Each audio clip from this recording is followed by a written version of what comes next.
Rahim.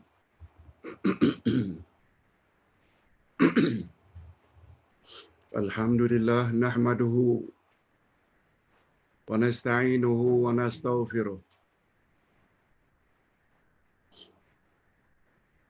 wa na'udzu billahi min shururi anfusina wa min sayyiati a'malina.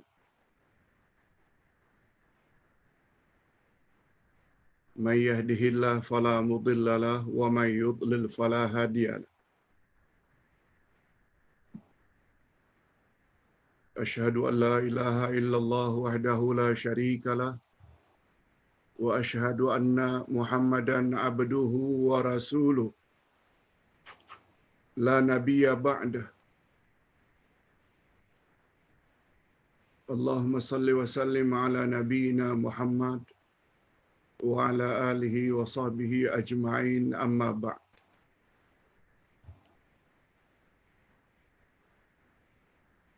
Hadirin dan hadirat serta para pemirsa yang saya hormati, Assalamualaikum warahmatullahi wabarakatuh.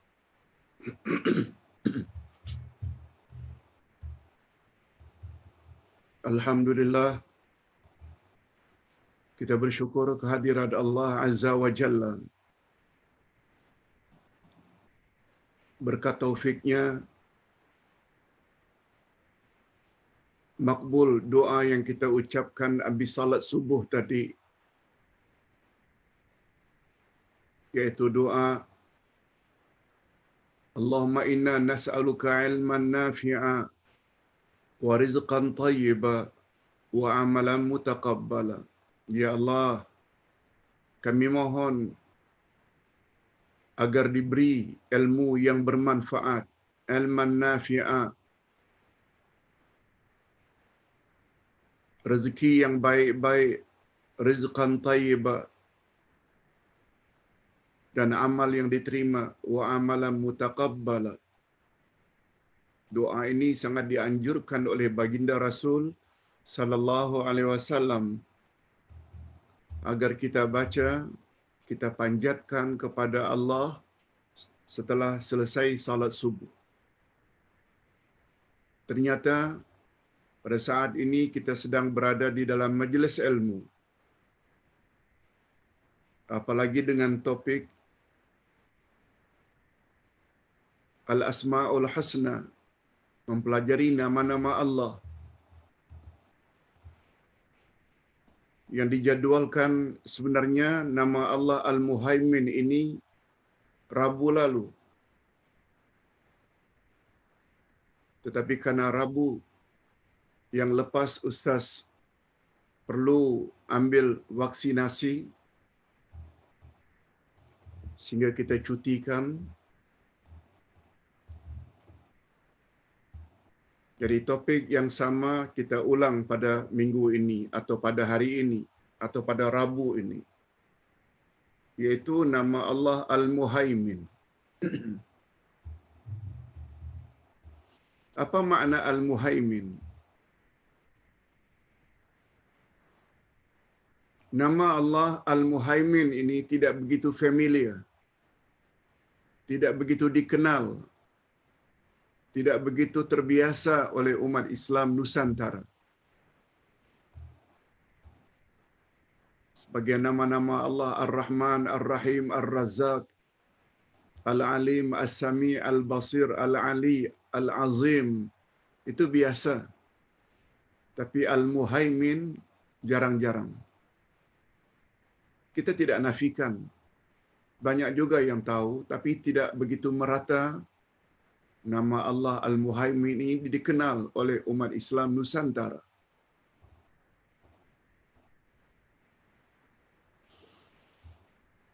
Malah di dalam Al-Quran Allah Subhanahu wa taala menyebut salah satu sifat Al-Quran juga adalah Al-Muhaimin.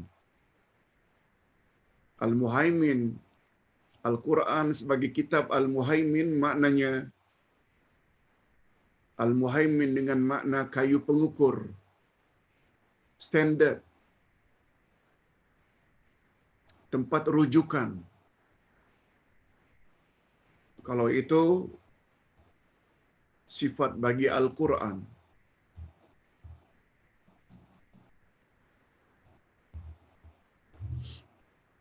Oleh sebab itu kalau ingin mendapat hidayah, petunjuk,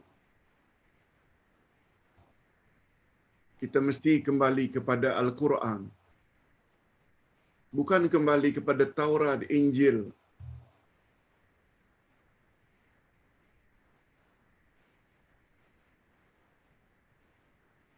Orang Yahudi mendakwa Uzair anak Tuhan. Uzair ibnullah. Allah cerita dalam Al-Quran.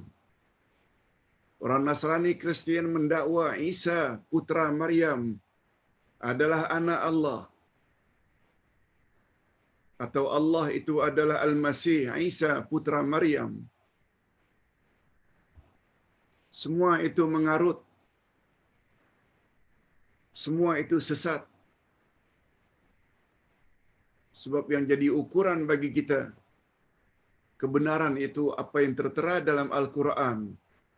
Quran menyebut, lam yalid wa lam yulad. Allah tidak beranak dan tidak diperanakkan. Orang Kristian Nasrani mendakwa Tuhan itu tiga. Tuhan Bapa, Tuhan Anak, Rohul Kudus.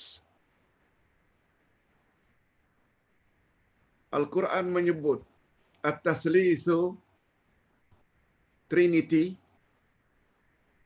pahaman yang mengatakan Tuhan ada tiga, Tuhan Bapa, Tuhan Anak, Rohul Kudus, syirkon, itu adalah syirik dan boleh membawa kepada kufur.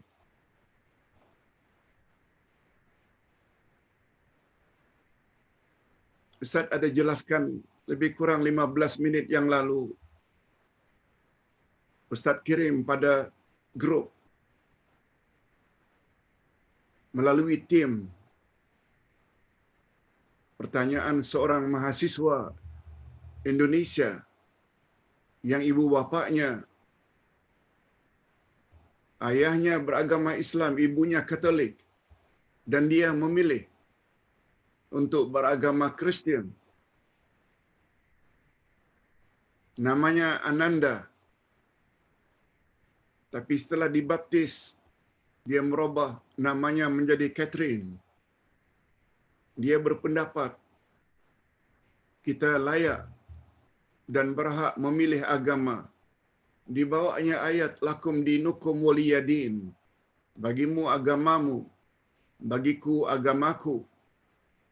Dan dia, Catherine ini, mendakwa kononnya di dalam Al-Quranul Karim terdapat percanggahan antara satu ayat dengan ayat yang lain.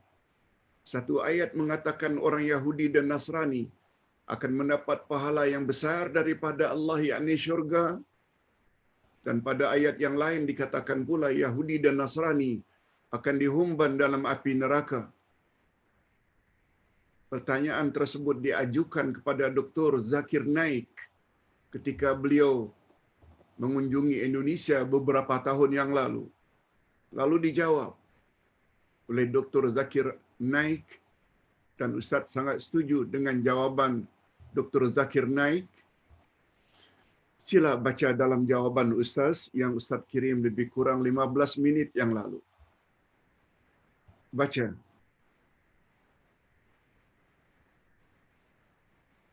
Okey, kita tidak bahas tentang ayat Quran. Bahwa Quran juga dipanggil dengan muhaimin. Muhaimin maknanya standard. Itu sebabnya kita umat Islam sangat beruntung memiliki Al-Quran. Sebab bila kita pelajari Al-Quran, mengetahui tafsirannya, seolah-olah kita mengetahui semua agama-agama terdahulu. Kita umat Islam, andai kata tidak begitu yakin dengan pandangan seseorang, kita boleh rujuk kepada Al-Quran. Sebab Al-Quran satu-satunya kitab langit yang dijamin tidak boleh dipalsukan. Berbeza dengan Taurat, Injil. Semuanya tidak ada jaminan tersebut. Itu sebabnya belajar Al-Quran sangat mustahab. Itu sebabnya kata Dr. Zakir Naik, saya jadi terkejut begitu sampai di Indonesia. Banyak sungguh dari kalangan orang-orang Islam kawin dengan orang kafir. Sampai kata beliau, kalau di India ada anak memilih untuk kawin dengan orang kafir, langsung diusir dan tidak diakui sebagai keluarga lagi. Tetapi di Indonesia itu berlaku. Satu rumah, bapa Islam, mak Kristian, anak diberi kebebasan untuk memilih, malah berbangga pula kata beliau. Anak saya kawin dengan si fulan yang beragama Kristian. Anak saya kawin dengan si fulan yang beragama Hindu. Na'udzubillahi min dzalik. Sehingga beliau akhirnya berkesimpulan, walaupun orang Indonesia bagus bacaan Qurannya, tapi masalahnya mereka tak faham apa yang mereka baca. Mudah-mudahan kita umat Islam di Malaysia tidak demikian. Itu sebabnya Ustaz Uday bersungguh-sungguh untuk memberi sedikit bantuan dengan menafsirkan Quran dalam bahasa Malaysia. Ustaz bukukan, kita bukukan kitab-kitab akidah, kita bukukan kitab-kitab ke arah memahami Al-Quran dan Al-Hadis. Mudah-mudahan para jamaah sekalian dapat memanfaatkannya dengan sebaik-baiknya. Berbalik kepada nama Allah Al-Muhaimin. Pertama-tama kita ingin tahu, ada tak dalil dalam Al-Quranul Karim bahwa Allah itu memiliki nama Al-Muhaimin? Sebab sebagaimana kita ketahui, kaedah dalam mempelajari nama-nama Allah, salah satu daripada 7 kaedah mempelajari nama Allah, satu di antaranya, nama-nama Allah adalah tauqifiyah. Tauqifiyah maknanya terhenti sebagaimana yang disebut oleh Allah atau yang disebut oleh Nabi sallallahu alaihi wasallam. Dengan kata lain, nama Allah, rujukannya, referensinya, sumbernya 2 saja. Kalau tidak Quran, sunnah Nabi. Dengan kata lain, nama Allah tidak boleh direka-reka. Kata orang Indonesia, tidak boleh direkayasa. Tidak boleh direkayasa. Tidak boleh direka-reka. Walaupun menurut fikiran kita sangat baik nama itu. No. Itu sebabnya, boleh perhatikan, kitab setebal 900 muka surat ini, setiap nama Allah Ustaz sebut, mesti Ustaz sebut dulu dalilnya, hujahnya. Nah, dalam Al-Quranul Karim, Allah Subhanahu Wa Taala sebut namanya, yaitu pada ayat 23 dari surat Al-Hashr, ayat 59. Ayat ini cukup familiar. Kita selalu dengar. A'udzubillahi minasyaitonirrajim. Huwallahu alladzi la ilaha illa huwal malikul quddusus salamul mu'min. Assalamul mu'minul muhaiminul azizul jabbarul mutakabbir. Subhanallahi amma yushrikun. Coba tengok terjemahannya. Dialah Allah yang tiada Tuhan yang berhak disembah melainkan Dia. Huwallahu allazi la ilaha illahu. Al-Malik, Dia adalah Raja. Al-Quddus, Maha Suci. As-Salam, Maha Sejahtera. Al-Mu'min, Maha mengurniakan keamanan. Al-Muhaimin. Lihat, satu di antara nama Allah Al-Muhaimin yang maknanya yang maha memelihara. Yang maha memelihara. Itu sebabnya apabila kita takut ditimpa oleh musibah, ada niat jahat dari orang lain untuk disihir atau diancam, dizalimi, panggil banyak-banyak, Ya Muhaimin, wahai Allah yang memelihara, peliharalah diriku. Ya Allah, kami sudah 1 tahun lebih menghadapi COVID-19 yang bahayanya wabak ini luar biasa. Oleh sebab itu peliharalah kami ya Allah. Panggil, boleh. Ya Hafiz, memelihara juga. Ya Muhaimin, boleh juga. Ya Malik, yang maha memiliki segala-galanya, boleh juga. Ya Rahman, Ya Rahim, Ya Jabbar, Ya Wadud, semuanya boleh.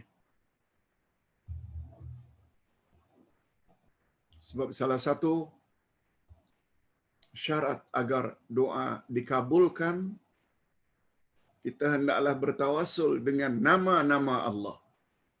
Kalau boleh, nama-nama yang bersesuaian dengan apa yang kita hajatkan. Minta dipelihara, panggil Ya Muhaimin. Kemudian kita sambunglah, walaupun dengan bahasa kita. Tapi nama Allah dipanggil. Al-Azizul Jabbarul Mutakabbir, yang maha perkasa, yang maha kuasa, yang memiliki segala keagungan. Maha suci Allah dari apa yang mereka persekutukan. Allah Subhanahu wa taala kita sucikan dari segala yang mereka persekutukan, syirikkan. Antara lain dakwaan Yahudi Uzair anak Tuhan. Antara lain dakwaan Nasrani Isa anak Tuhan. Antara lain dakwaan musyrikin penyembah berhala di zaman Nabi, bahwa malaikat-malaikat anak perempuan Tuhan. Allah kata maha suci Allah daripada kesyirikan tersebut.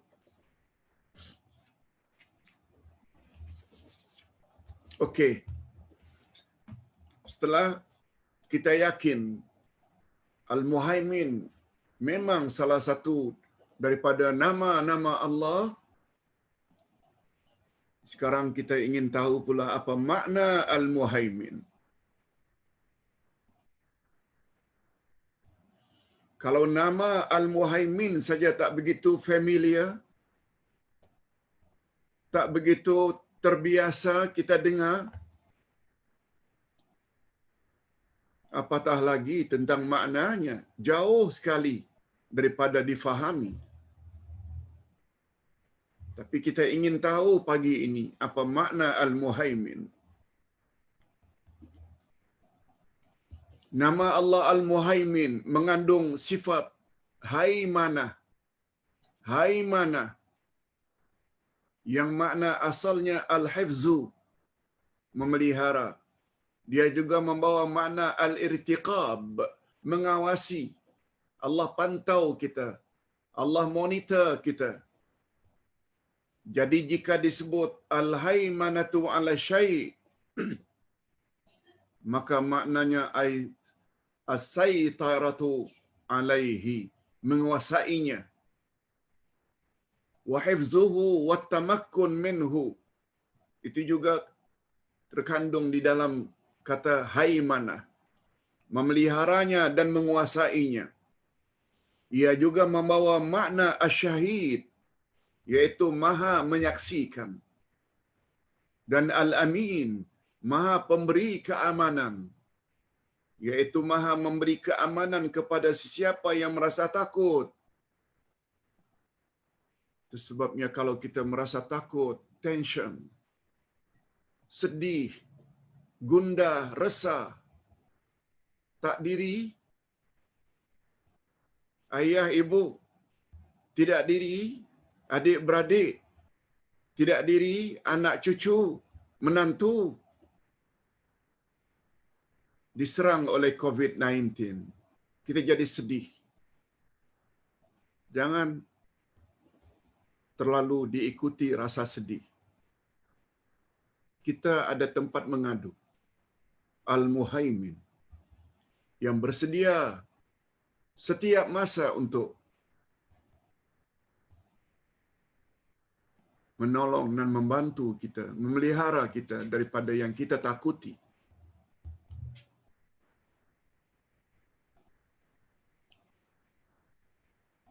Cuma salahnya kita terlalu perturutkan rasa takut. Mulut ini berat nak minta kepada Yang Maha Kuasa.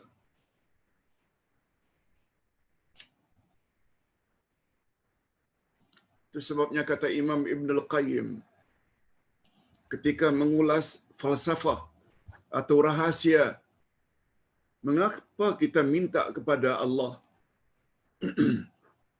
perlindungan daripada gangguan syaitan. Lalu kita ucap a'udzubillahi minasyaitanir rajim. Aku berlindung kepada Allah dari gangguan syaitan yang direjam. Mengapa kepada Allah? Cuba dengar baik-baik prinsip ini.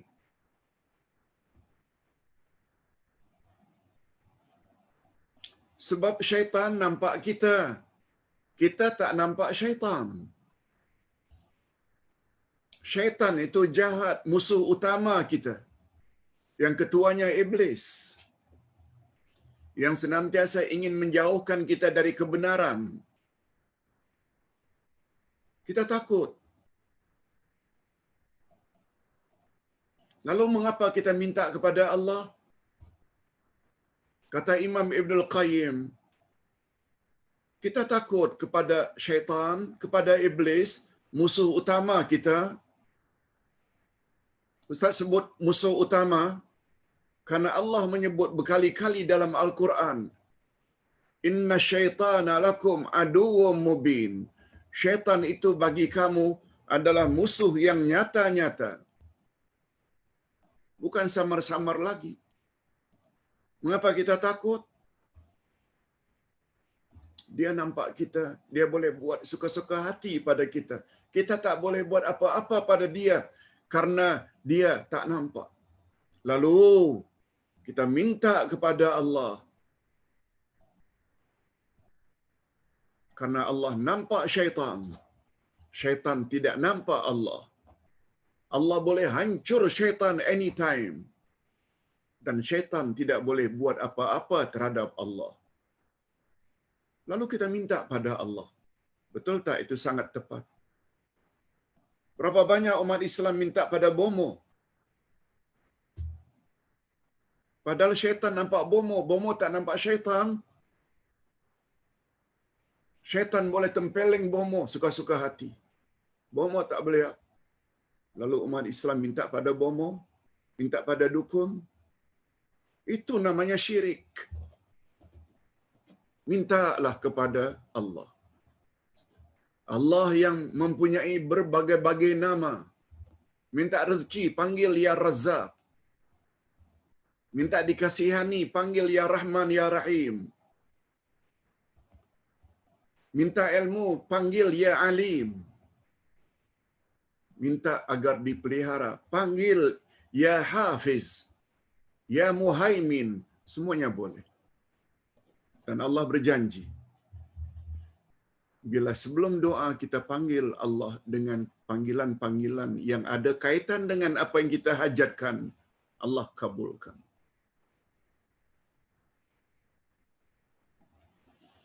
Allah menyaksikan Al-Amin, Allah memberi keamanan. Allah memberi keamanan kepada siapa yang merasa takut. Al-Musaddiq,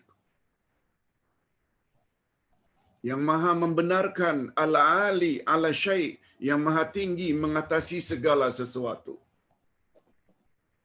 Ini baru namanya belajar al-asma'ul husna. Bukan sebagaimana ajaran yang diajar oleh seorang profesor. Memang profesor doktor, tapi bukan bidang agama. Akhirnya diisytiharkan sesat. Alhamdulillah, banyak jemaah-jemaah beliau tobat dan akhirnya menekuni buku ini. Alhamdulillah. Ustaz tidak kata ustaz yang terbaik, bukan. Na'udzubillah. Tapi paling kurang kita jarang jumpa al-asma'ul husna ditulis setebal ini. Ini adalah hasil compile nota-nota yang ustaz ajar tidak kurang selama 10 tahun, 15 tahun. Akhirnya dapatlah buku seumpama ini. Yang penting kita sabar. Walau dalam mengajar kita dicemooh, dicaci, walaupun kita dikatakan sesat, tapi alhamdulillah berkat kesabaran dapatlah terhasil. Tidak kurang dari 40 buku. Tafsir Quran saja ada 18 juzuk. Buku akidah, al-asma'ul husna, ke arah memahami Al-Quran dan Al-Hadis. Ingat selalu bab al-ma'iyah. Innallaha ma'as sabirin. Allah pasti akan tolong siapa yang sabar.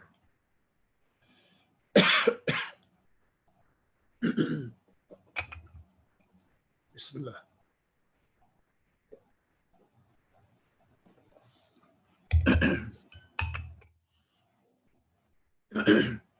Sempena batuk ini.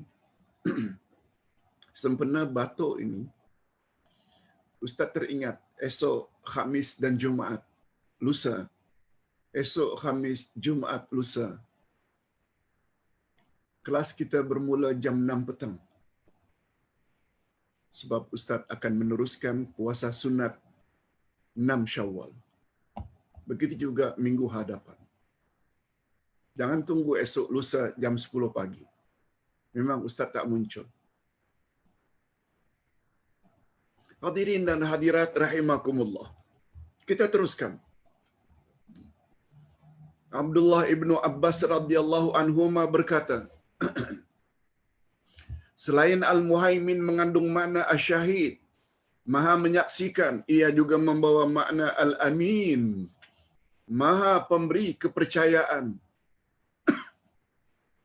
Ini sebagaimana firman Allah di dalam ayat 48 Al-Maidah. Wa anzalna ilaikal kitaba bil haqq musaddiqan lima baina yadayhi minal kitab wa muhaiminan alaihi. Ini ayat yang Ustaz katakan. Muhaimin di sini salah satu sifat bagi Allah. Salah satu sifat bagi Al-Quran. Dan kami telah menurunkan kepadamu Al-Quran, wahai Muhammad, dengan membawa kebenaran, membenarkan apa yang sebelumnya, yaitu kitab-kitab yang diturunkan sebelumnya, dan batu ujian terhadap kitab-kitab yang lain. Batu ujian maknanya reference, rujukan, kayu pengukur kebenaran adalah Al-Quran. Macam Ustaz sebutkan tadi. Barangkali dalam Taurat hari ini disebut Uzair anak Tuhan. Dalam Injil hari ini disebut Isa anak Tuhan. Quran menyebut lam yalid wa lam yulad. Lalu mau ikut yang mana satu? Quran. Sebab hanya Quran saja yang benar. Itu sebabnya Al-Quran dipanggil muhaimin. Batu pengukur. Kayu pengukur. Maksudnya Al-Quran adalah ukuran untuk menentukan benar tidaknya ayat-ayat yang diturunkan dalam kitab-kitab sebelumnya.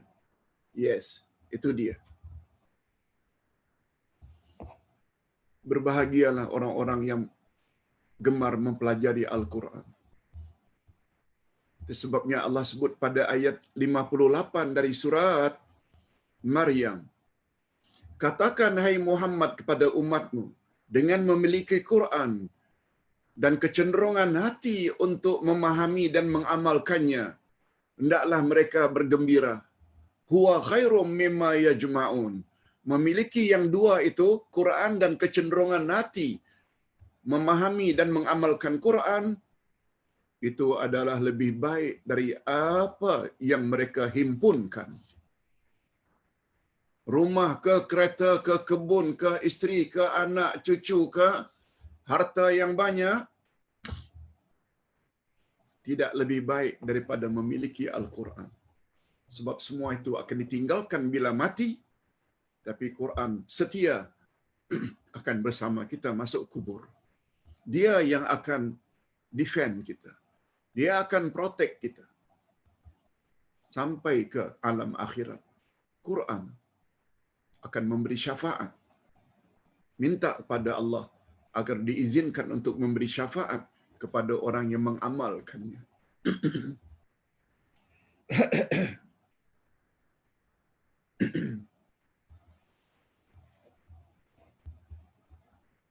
Hadirin dan hadirat rahimakumullah.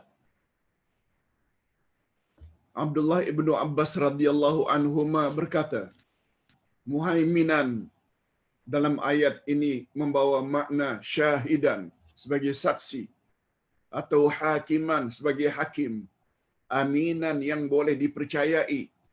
Semua pandangan ini membawa makna yang hampir sama. Jadi Al-Quran dinamakan dengan nama Al-Muhaimin sebab Al-Quran adalah kitab yang amanah, yang mengandungi ketetapan sebagaimana kandungan kitab-kitab sebelumnya. Ia menjadi saksi terhadap kitab-kitab sebelumnya. Jika kandungannya bersesuaian dengan Al-Quran, maka boleh diterima. Tetapi jika ternyata kenyataan kitab-kitab terdahulu bercanggah dengan Al-Quran, maka ia mesti ditolak.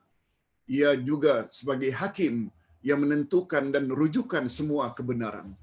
Allahu Akbar. Itu sebabnya dalam ayat 58 surat Maryam tadi Allah suruh, hendaklah mereka happy, falyafrahu, hendaklah mereka gembira dengan memiliki Al-Quran dan kecenderungan hati untuk mempelajarinya. Adapun pandangan yang mengatakan bahawa perkataan muhaiminan di sini dengan makna Nabi Muhammad sallallahu alaihi wasallam, ada pula ulama tafsir mengatakan muhaimin di sana merujuk kepada nama Nabi Muhammad. Maka dari sudut maknanya adalah sahih. Sebab Nabi Muhammad memang rujukan, tetapi tidak tepat dari sudut tafsirannya. Ini kita perlu tahu. Tafsirannya no. Tapi dari sudut makna betul.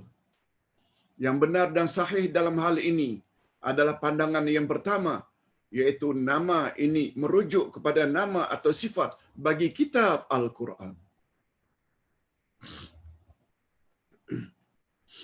Itu sebabnya ada manusia yang dipanggil dengan Muhaimin. Ditambah pula di depannya Muhammad Muhaimin.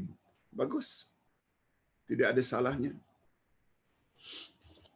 Syekh Abdul Rahman As-Sa'di berkata, Al-Quran dinamakan Al-Muhaimin karena Al-Quran mengandungi segala pokok ajaran Allah dalam kitab-kitab Allah terdahulu. Al-Quran sebagai saksi terhadap kitab-kitab langit terdahulu. Segala yang dipersaksikan oleh Al-Quran akan kebenaran ajaran kitab-kitab langit, maka ia makbul, yakni wajib diterima. Tetapi jika ia bercanggah, maka ia mardud, hendaklah ditolak. Sebab saat ini sungguh banyak unsur-unsur penyelewengan dan penambahan yang terdapat di dalam kitab-kitab langit terdahulu. Hanya Al-Quran saja sebagai kitab langit yang mendapat jaminan daripada Allah. Ini sebagaimana firman Allah pada ayat 9 dari surat Al-Hujr atau surat Al-Hijr, Inna nahnu nazzalna dzikra wa inna lahu lahafizun. Sesungguhnya kamilah yang menurunkan Al-Quran.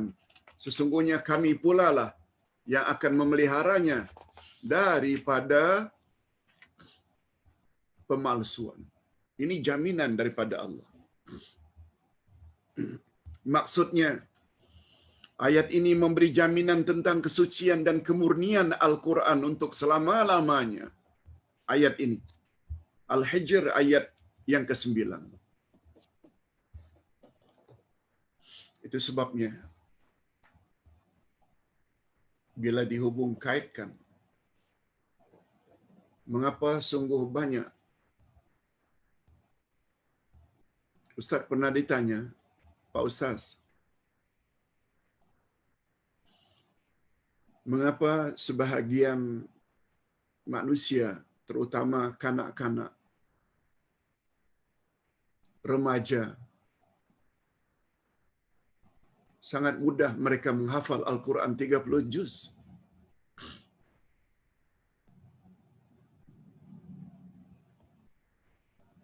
Mengapa Pak Ustaz Markas Tahfiz Al-Quran muncul bagaikan cendawan di musim hujan? Ustaz jawab, wallahu a'lam. Barangkali demikianlah cara Allah Subhanahu wa taala untuk memelihara Al-Quran sehingga tidak boleh dipalsukan hingga hari kiamat. Memang ada ketentuan daripada Allah. Ayat ini di antara sebab-sebabnya Al-Quran itu terpelihara, Allah Subhanahu wa taala permudahkan anak cucu kita. Ada yang umur 10 tahun dah hafal Quran walaupun mereka tak faham.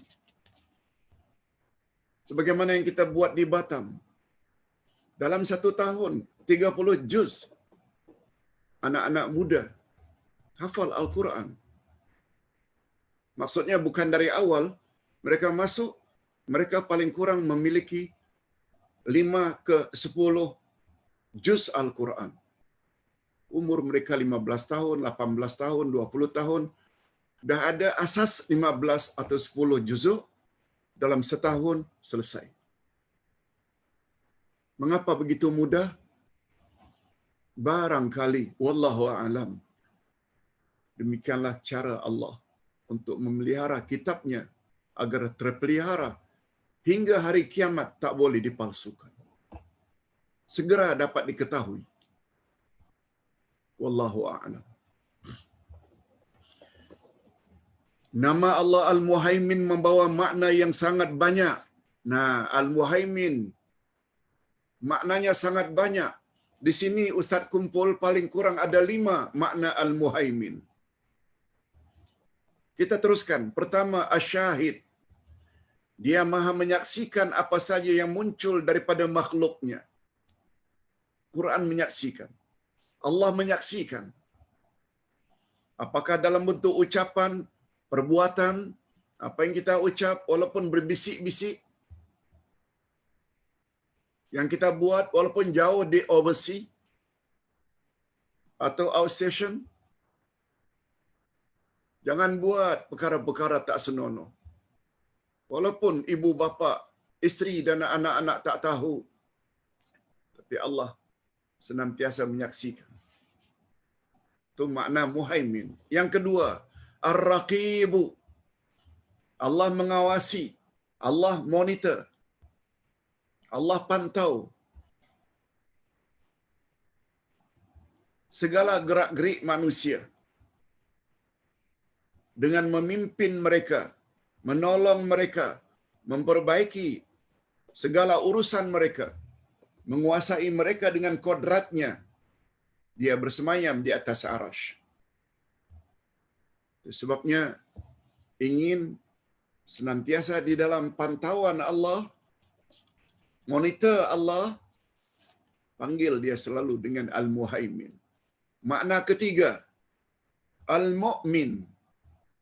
Al-Mu'min bukan maknanya orang beriman ya. Kita sudah sebut sebelum ini. Sebelum Al-Muhaimin, salah satu nama Allah Al-Mu'min, iaitu yang akan memberi keamanan, yang akan memberi keamanan kepada siapa yang dia kehendaki dari kalangan hamba-hambanya. Sebabnya kalau kita ingin aman, tenang jiwa, aman, tenteram, minta kepada dia. Yang keempat, al-mujzi, iaitu yang maha pemberi balasan pada hari pembalasan, yang akan memberi balasan pada hari akhirat kepada orang-orang yang taat kepadanya tanpa sedikit pun dikurangi. Demikian sebaliknya, Allah sedikit pun tidak menambah siksaan terhadap maksiat atau dosa yang pernah mereka lakukan, sebab dia maha adil lagi maha benar. Dah 4 dah. Yang kelima, al-musaddiq, maknanya yang maha membenarkan para nabinya melalui perkhabaran yang datang daripadanya, bahawa semua mereka itu adalah orang-orang yang benar, serta sungguh benar mukjizat yang muncul dari setiap nabi dan rasul. Al-Muhaimin juga membawa makna yang membenarkan. Di antara yang dibenarkan oleh Allah, semua kata-kata rasul dan nabinya adalah benar.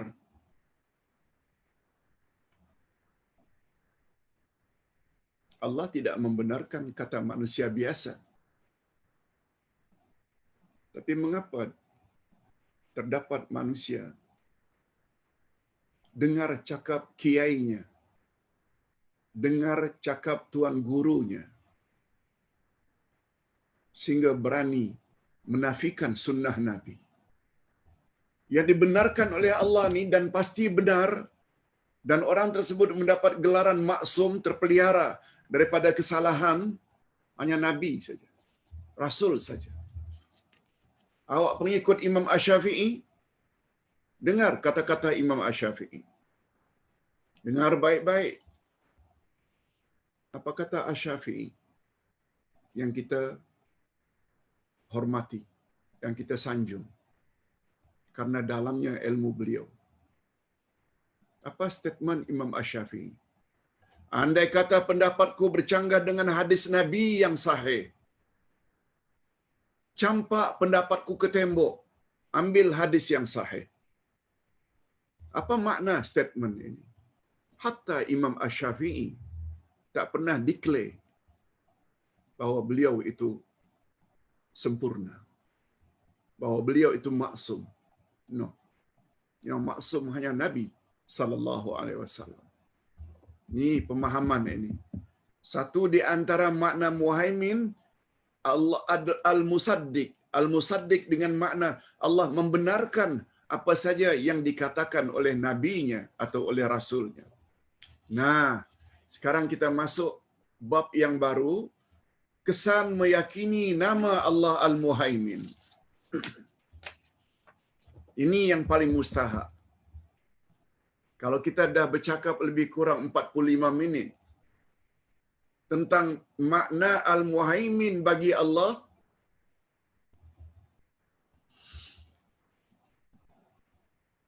semestinya mesti ada kesan positif di dalam setiap hati kita.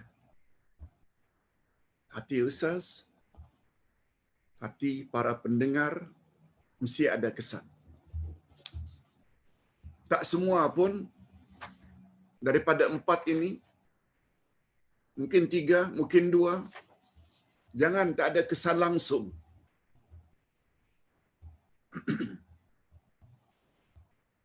Kalau tak ada kesan langsung, maknanya memang berada di depan TV, tapi tidur dari awal. Setelah seseorang memahami makna nama Allah Al-Muhaimin yang maha agung ini, yang antaranya maha menyaksikan, maha mengawasi, maha menangani, dan mendirikan segala sesuatu, maka sewajarnya lah insan tersebut memiliki bahagian atau paling kurang serpihan daripada sifat yang mulia tersebut. Kita memiliki sifat Al-Muhaimin exactly macam yang dimiliki oleh Allah, impossible, mustahil. Tapi paling kurang serpihannya pun jadilah. Apa dia antara lain? Yang pertama, insan tersebut akan selalu bertakwa kepada Allah. Dalam arti takut melanggar batasan-batasannya dan selalu menjaga apa-apa yang telah dianugerahkan Allah kepadanya. Apa sebab?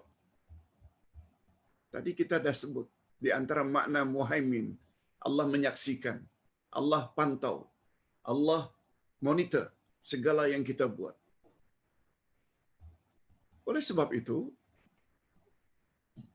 walaupun kita jauh dari family, Allah tahu segala-galanya. Membuat kita, walaupun di atas pesawat, walaupun di dalam hutan, kita tetap salat. Walaupun kita sedang berada di London, di Tokyo, di Australia, di Washington, tetap menutup aurat di khalayak ramai. Memang orang yang kita kenal tak nampak, jauh. Tapi Allah nampak senantiasa. Kita tidak akan buat maksiat. Yes, itu satu. Kesan memahami makna al-muhaimin. Yang kedua, dia akan senantiasa berani menyampaikan perkara yang hak, yakni kebenaran. Ini di antara kesan. Orang suka ke, orang tak suka, cakap saja itu syirik. Cakap saja itu tidak ikut sunnah Nabi. Cakap saja itu akhlak yang buruk. Bawa ayat Quran, bawa hadis Nabi. Kesannya akan begitu. Dan tidak takut terhadap, maaf, mungkin di sini ada sedikit kesalahan cetak, terhadap P itu yang pertama diganti dengan D. Dan tidak takut terhadap celaan dari orang-orang yang mencela. Kita tidak buat kebenaran ini, kita akan berhadapi dengan ancaman. Lalu kita dituduhlah sebagai ajaran sesat, songsang, dan lain-lain. Itu sudah menjadi sunnatullah. Kalaulah kebenaran yang disampaikan itu senantiasa aman saja, sebenarnya para rasul lah orang yang paling aman dalam menyampaikan kebenaran. Ustaz ulang, andai kata jika kita menyampaikan kebenaran, dia akan berjalan dengan lancar saja, tidak ada penentangan. Para rasul lah, terutama ulul azmi, Nabi Nuh, Nabi Ibrahim, Nabi Musa, Nabi Isa, Nabi Muhammad sallallahu alaihi wasallam, yang paling aman dalam menyampaikan kebenaran ilahi. Betul tak? Ternyata tidak. Semua mereka pernah mendapat ancaman bunuh oleh manusia yang sezaman dengan mereka. Ini namanya sunnatullah. Dan sunnah Allah tidak akan berubah. Sebabnya pendakwah-pendakwah akhir zaman, bila ingin menyampaikan kebenaran sebagaimana yang disampaikan oleh Nabi dan para sahabat, pasti mereka akan ditantang. Sebabnya hadirin dan hadirat, para jamaah yang dikasihi sekalian, bila kita dah mendapat kebenaran, selain selamat diri kita, tidak cukup. Kita mesti sampaikan, terutama kepada saudara mara yang kita sayangi, supaya amal mereka juga diterima oleh Allah Azza wa Jalla. Sikap ini menjelma dari dirinya karena ia sungguh yakin bahawa kehidupannya, apakah di dunia ataupun di akhirat, sangat tergantung kepada Allah yang senantiasa menjaganya dan memelihara segenap makhluknya. Yang ketiga, kesan beriman kepada nama Allah Al-Muhaimin. Dia akan menjadi orang yang teguh pendirian, pantang menyerah dan hidup mulia dengan kemuliaan yang datang daripada Allah. Walaupun orang cemoh dia. Coba lihat Nabi Muhammad sallallahu alaihi wasallam yang pernah ketika sujud dicurah tai kambing di atasnya sehingga menangis anaknya Fatimah.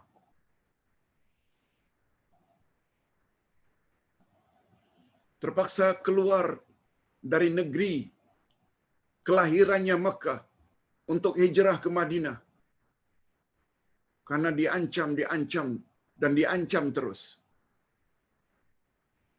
Tapi baginda teguh pendirian. Dia akan senantiasa melakukan amal-amal yang diridai oleh Allah, mengikhlaskan niatnya, memohon pertolongan dan bertawakal kepada Allah sambil diiringi dengan usaha yang gigih untuk mencapainya, serta selalu reda dengan keputusan dan takdir ilahi.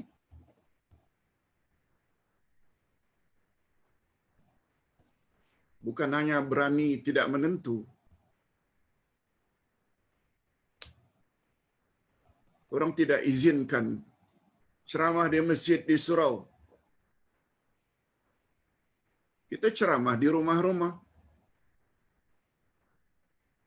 Oh, tidak dapat secara live, maknanya offline. Kita buat secara online. Siapa boleh larang? Andai kata tak boleh bercakap, tulis. Sebagaimana yang Ustaz tulis.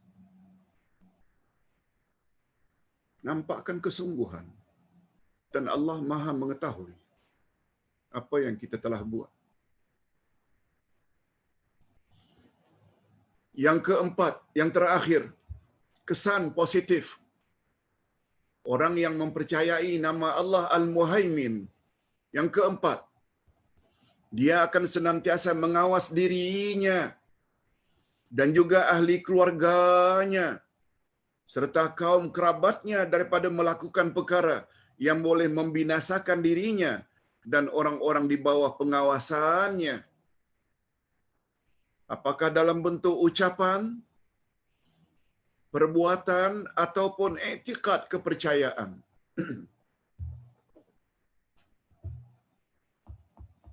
Ini sangat sesuai dengan firman Allah dalam ayat yang ke-6 dari surat At-Tahrim.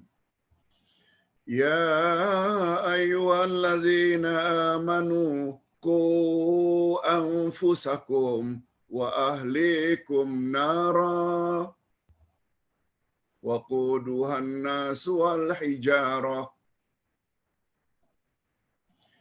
Hei orang-orang beriman, peliharalah dirimu dan ahli keluargamu daripada api neraka yang bahan bakarnya adalah manusia dan batu. Maknanya kayu api neraka itu manusia, maknanya orang kafir, jadi kayu api. Dan batu, kata ulama tafsir maksudnya berhala-berhala yang mereka sembah yang dibuat dari batu itu. Semuanya nanti akan jadi bahan bakar untuk membakar orang-orang kafir. Allah berpesan kepada orang beriman, pelihara dirimu dan ahli keluargamu. Maknanya ini yang kita perlu beri priority, keutamaan sebelum kita mengajak orang lain. Itu sebabnya bila Ustaz buat pada waktu malam untuk menjawab biasanya 3 soalan, Ustaz akan kirim pertama-tama kepada family group dulu. Di Malaysia, family group di Batam, Indonesia, baru kepada jemaah. Al-Furqan kepada tim untuk disebar-sebarkan kepada grup demi grup. Hendak beritahu, pertama-tama yang kita buat ini, hendaklah family dulu. Family termasuk ibu bapa, isteri, pasangan atau suami, anak cucu, kaum kerabat, adik beradik, itu dulu. Pelihara mereka. Jangan pelihara diri saja. Oleh sebab itu bila mendapat kebenaran, jangan kata orang makan sendiri saja. orang-orang yang kita kasihi. Itu sebabnya istilah sekarang ini share. Sebagaimana yang Ustaz selalu sebut. Topik hari ini nama Allah Al-Muhaimin yang artinya Maha Memelihara. Kitab yang kita pakai adalah Al-Asma'ul Husna, mengenal Allah melalui Al-Asma'ul Husna. Halaman 171-178, sila share kepada kawan-kawan supaya sama-sama mendapat manfaat dunia dan akhirat. Yes. Apa yang Ustaz tulis, kita juga boleh tulis pada grup kita masing-masing. Yang ada grupnya sampai 100 orang, 200 orang, 300 orang, 1000 orang. Makin banyak kebenaran yang kita sebarkan, semakin banyak ganjaran yang bakal kita terima dari sisi Allah Azza wa Jalla. Allahu Akbar. Ustaz ulang, yang keempat, dia akan senantiasa mengawasi dirinya dan ahli keluarganya. Lihat kata-kata mengawasi. Muhaimin maknanya memelihara, mengawasi. Serta kaum kerabatnya daripada melakukan perkara-perkara yang boleh membinasakan dirinya dan orang-orang yang di bawah pengawasannya. Apakah dalam bentuk ucapan, perbuatan atau iktikad kepercayaan. Sikap ini pula muncul dari dirinya sebab dia yakin bahawa Allah sangat mengambil berat. Allah sangat mengambil berat terhadap hamba-hambanya, membimbing mereka ke arah kebahagiaan dunia dan akhirat. Oleh sebab itu, serpihan daripada sifat Allah yang senantiasa memelihara umat manusia, ingin menyelamatkan, serpihan sifat itu, tolong kita pindahkan pada diri kita agar memiliki sifat yang sama. Ustaz bukan hanya berusaha memelihara kaum kerabat dekat dan jauh, tapi juga kepada jamaah yang dikasihi sekalian. Mudah-mudahan kita sama-sama layak mendapat redha Allah, sama-sama kita layak mendapat syurga Allah di akhirat nanti dan terhindar dari azab kubur apabila kita sudah mati. Okey. Nah, yang terakhir sekali, kita ambil masa lebih sedikit 5 minit. Doa yang sesuai dengan makna Al-Muhaimin. Apa dia doa yang paling sesuai? Di antara doa yang layak untuk dipohonkan kepada Allah Subhanahu wa taala adalah sebagaimana yang dinyatakan oleh Nabi Muhammad sallallahu alaihi wasallam di dalam hadis sahih daripada Al-Barra bin Azib bahawa Rasulullah bersabda kepadanya, apabila kamu akan tidur, ini bila malam kita akan tidur, maka beruduklah kamu sebagaimana uduk untuk salat. Kemudian hendaklah kamu berbaring di atas rusukmu sebelah kanan. Ikut sunnah Nabi ini. Sebab semua ajaran Nabi mesti membawa kebaikan. Kemudian bacalah doa ini, kata Nabi. Mungkin doa ini tidak banyak orang baca. Tapi bagus kita baca. Sebab hadis ini atau doa ini riwayat Imam Bukhari.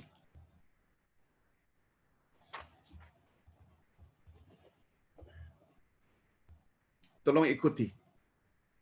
Walaupun dari jauh, Ustaz baca perlahan-perlahan. Allahumma aslamtu wajhi ilaik wa fawwadtu amri ilaik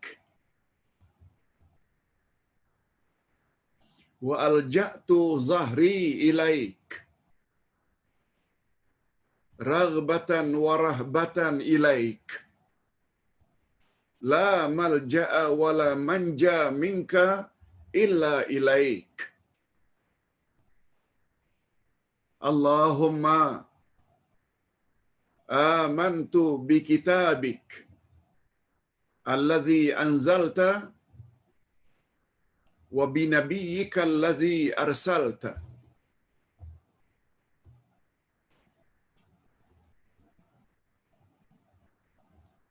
Artinya, ya Allah, aku menyerahkan wajahku. Istilah wajah ini maknanya diriku. Orang Arab selalu menggunakan yang mewakili diri ini wajah.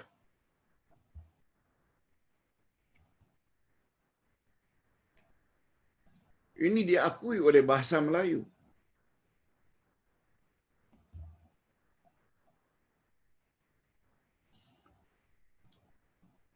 Sudah berapa bulan ya tak nampak muka si Anu. Sudah berapa bulan ya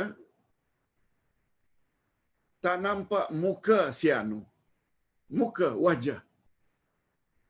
Maksud kita, wajah itu diri orang itu, bukan mukanya saja yang datang. Malah yang lebih dalam lagi, berapa bulan kami tak nampak hidungmu. Hidung lagi yang terletak dalam wajah.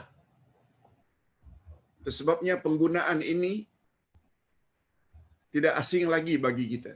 Istilah wajah itu adalah diri. Ya Allah, aku menyerahkan wajahku atau diriku kepadamu, ya Allah. Sebab kita panggil Allahumma. Allahumma maknanya ya Allah. Aku menyerahkan segala urusanku kepadamu. Aku menyandarkan tulang belakangku kepadamu. Karena mengharapkan rahmatmu dan takut pada siksaanmu. Tidak ada tempat berlindung dan keselamatan daripada ancamanmu kecuali hanya kepadamu. Ya Allah, aku beriman kepada kitabmu. Aku beriman dengan kebenaran yang dibawa oleh nabimu yang telah engkau utus. Hadirin dan hadirat, setelah Nabi ajar doa itu kepada Al-Barra bin Azib, selanjutnya Nabi bersabda, apabila engkau meninggal dunia di malam tersebut, sebab kita baca doa tadi sebelum tidur, apabila kamu meninggal dunia di malam tersebut, maka kamu meninggal dalam fitrah Islam. Maknanya murni keislaman kita. Dan jadikanlah bacaan tersebut sebagai akhir perkataan yang kamu ucapkan pada hari itu. Maknanya doa ini kalau boleh jadikan sebagai ucapan kita yang terakhir sebelum terlelap tidur. Boleh tak hadis ini dijadikan sebagai sandaran, Pak Ustaz? Tengok dulu siapa yang meriwayatkannya. Hadis riwayat Imam Bukhari. Lihat hadis nomor 247. Kitabul Wudu. Bab 75 daripada Al-Barra bin Azib. Kita tambah satu lagi. Dalam hadis sahih lainnya juga disebutkan bahawa seorang Arab kampung, yakni orang Badui, berkata kepada Rasulullah sallallahu alaihi wasallam. Apa kata orang Badui tersebut? Wahai Nabi, ajarkanlah kepadaku suatu doa yang mudah-mudahan dengan berkat doa itu maka Allah akan memberi manfaat kepadaku. Mudah-mudahan dengan doa itu mendatangkan manfaat padaku. Allah anugerahkan manfaat kepadaku. Lalu Rasulullah pun bersabda, bacalah olehmu doa ini. Tolong ikuti. Allahumma lakal hamdu kulluhu wa ilaika yarji'u al-amru kulluhu. Pendek saja. Ya Allah, sesungguhnya segala puji-pujian hanya milikmu, segala urusan akan kembali kepadamu. Hadis ini derajatnya hasan. Yang pertama tadi sahih, ini hasan, maknanya baik juga. Walaupun di bawah sahih, tapi dia bukan dhaif, juga bukan palsu. Maknanya kedua-dua doa ini boleh diamalkan. Ingat ya ibu-ibu dan bapa sekalian yang sedang menyaksikan program ini, Ustaz tidak akan tanya, Ustaz tidak akan pantau, Ustaz tidak akan uji bacaan doa ini. Kita masing-masinglah berusaha untuk menghafalnya. Barangkali untuk seminggu, 2 minggu pertama, kita baca apa yang tertera dalam kitab ini. Insya Allah setelah sebulan, kita akan hafal. Insya Allah. Insya Allah. Kita akhiri dengan doa. Alhamdulillahirabbil alamin. Wassalatu wassalamu ala asyrafil anbiya'i wal mursalin wa ala alihi wa sahbihi ajma'in. Allahumma inna natawassalu ilaika bi asma'ikal husna al-aziz al-jabbar al-mu'min al-quddus al-muhaimin al-alim ar-rahman ar-rahim ar-razzaq. Ya Allah, kami bertawassul dengan nama-namamu sebagaimana yang telah disebut tadi. Kami mohon kiranya Engkau lindungilah kami dari segala bentuk malapetaka, sama ada itu bala bencana atau wabak, serta segala bentuk penyakit-penyakit yang menular. Angkatkanlah penyakit COVID-19 ini dari negara kami dan negara jiran kami dan negara umat Islam dan malah seluruh dunia. Tolong angkatkan ya Allah supaya kami dapat menjalani kehidupan seharian seperti biasa. Ya Allah, ya Tuhan kami, lindungilah kami daripada api neraka. Jadikanlah kami orang-orang yang bertakwa berkat keyakinan kami bahwa Engkau senantiasa memantau segala ucapan dan perbuatan kami. Dan kami harapkan dengan keyakinan tersebut, kami akan bertakwa kepadamu ya Allah, tak kira di mana saja kami berada. Kami akan buat suruhanmu dan kami akan jauhi laranganmu, tak kira di mana saja kami berada. Allahumma khtim lana bi husnil khatimah wa la takhtim alina bi su'il khatimah. Ya Allah, akhirilah hayat kami masing-masing dengan akhir yang baik, akhir dalam iman, akhir dalam amal saleh. Dan lindungilah kami, jauhilah kami daripada mendapat su'ul khatimah. Na'udzubillahi min dzalik. Ya Allah, jadikanlah kami hamba-hambamu yang bukan saja bersama-sama dengan ahli keluarga tercinta di dunia ini, tetapi kami juga Engkau masukkan bersama-sama dengan ahli keluarga kami yang saleh-saleh ke dalam syurga yang sama. Wa sallallahu ala nabiyyina Muhammad wa ala alihi wa sahbihi ajma'in. Subhana rabbika rabbil izzati amma yasifun. Wa salamun alal mursalin. Walhamdulillahi rabbil alamin. Subhanakallahumma wa bihamdik asyhadu an la ilaha illa anta astaghfiruka wa atubu ilaik. Wassalamualaikum warahmatullahi wabarakatuh.